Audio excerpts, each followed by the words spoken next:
You ask Tiger to calculate. This deals with finding the midpoint between 2 points. The midpoint between the 2 points is 0.5, 6.5. Let's solve it step by step. Plot the 2 points and calculate the midpoint using the formula. The coordinates of point 1 are, x1 equals -3, y1 equals 8.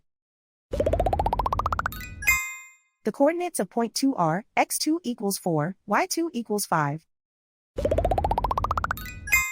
PM represents the midpoint of the 2 points.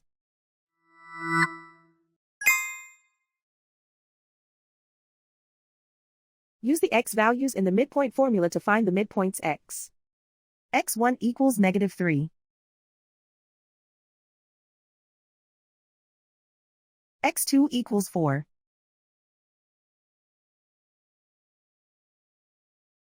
Simplify the arithmetic.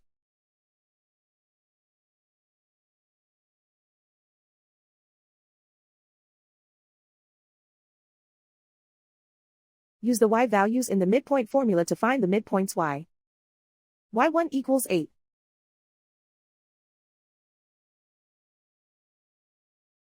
y2 equals 5.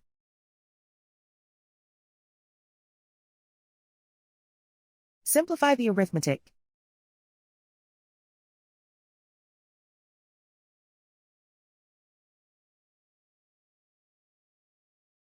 And so, the midpoint is 0.5, 6.5.